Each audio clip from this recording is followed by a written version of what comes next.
Ok សួស្តីបងប្អូនទាំងអស់គ្នាជួបគ្នាទៀតហើយយើងនឹងបន្តមកធ្វើលំហាត់ជាមួយខ្ញុំទៀតធ្វើលំហាត់ប្រភេទបន្តអូខេកុំឲ្យខាត់ពេលយូរយើងចាប់ផ្ដើមទាំងអស់គ្នា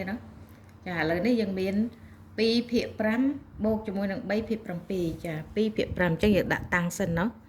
ចាអញ្ចឹងយើងត្រូវរំលងខ្ទង់បន្ទាប់ពីដាក់ហើយយើងត្រូវរំលងខ្ទង់ទី2និងខ្ទង់ទី3អូខេអញ្ចឹង3 2ភាគ2ភាគ5អញ្ចឹងយើងដាក់5មកហើយយើងដាក់2នៅក្នុងខ្ទង់ទី4ណាអូខេចាអានេះរបៀបភាគនេះយើងទុកដាក់ភាគបាញ់រួម2ខ្ទង់ណាចា2ភាគ5និង3ភាគ7ប្រភេទទី2យើងតាំងនៅខាងឆ្វេងចាយើងបានយើងប៉ុណ្ណេះណាអូខេតបមកយើងដាក់តាំងហើយយើងដឹងថាប្រភេទទី1យើងមាន2ភាគ5ភាគទី2មាន3ភាគ7អញ្ចឹងយើងរូបភាពបែងរួមសិនចាអញ្ចឹងយើងបាន7យកភាពបែងនៃប្រភេទទី1និងគុណនឹងប្រភេទទី2មកចា7 5ដង35ចាអញ្ចឹងយើង35យើងដាក់30នៅក្នុងខ្ទង់ទី2មក5នឹងនឹងស្រេចហើយអូខេបន្ទាប់ពីយើងបានភាគបែងរួមហើយយើងត្រូវសម្អាតប្រភេទចេញទាំងអស់ទាំងឆ្វេងនិងស្ដាំណាចាតមកទៀតយើងយកប្រភេទទី1នៅតាំងនៅខាងឆ្វេងក្បាច់ប្រភេទទី1គឺ2ភាគ5ចា2ភាគយកនៅក្នុងខ្ទង់ទី1ផ្នែកខាងឆ្វេងតបមករំលងមកខ្ទង់ទី2ចាដាក់ភាគបែងនៅក្នុងខ្ទង់ទី3ចា2ភាគ5ចាអូខេបន្ទាប់ពីយើងដាក់តាំងរួចហើយយើងត្រូវយកភាគបែងរួមនេះដែលចែកជាមួយនឹងភាគបែងនៃប្រភេទទី1ចាអញ្ចឹងយើង35ចែកនឹង5 35ចែកនឹង5យើងបាន7ចាអញ្ចឹងយើង5នឹងយើងបាន7អញ្ចឹងយើង5នឹងនេះស្រេចហើយយើងរុញ2មកយើងបាន7ណា35ចែកនឹង5យើងបាន7ចាបន្ទាប់មកទៀត7នេះជាផលចែកបន្ទាប់មកយើងយកផលចែក7នេះយកមកគុណជាមួយនឹងភាគយកចា7 2ដង14ចា14អញ្ចឹងយើងយកមកដាក់នៅខាងឆ្វេងភាគបែងរួមចាយើង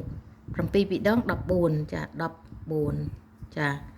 អញ្ចឹង14នេះជាអី14នេះជាភាគយកនៃប្រភេទថ្មីភាគយកនៃប្រភេទទី1ប៉ុន្តែភាគយកនៃភាគយកថ្មីនៃប្រភេទទី1អូខេបន្ទាប់ពីយើងគុណ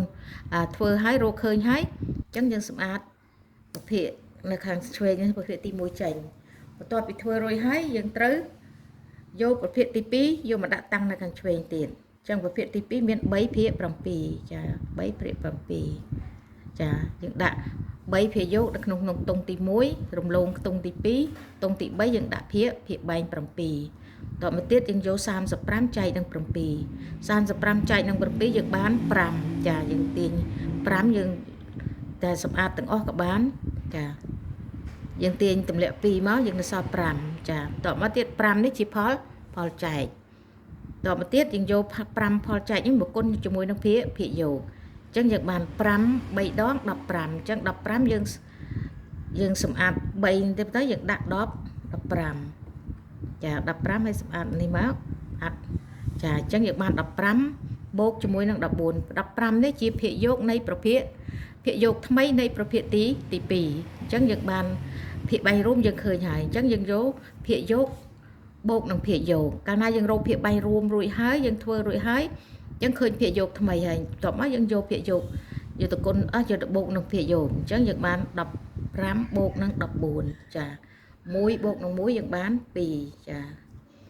5បូកនឹង4យើងបាន9ចាអញ្ចឹងយើងតម្លាក់អាក្របលើ1មកយើងបាន9ណាចាអញ្ចឹងចម្លើយចុងក្រោយចម្លើយផលបូក2ភាគ5បូកជាមួយនឹង3ភាគ7យើងបាន20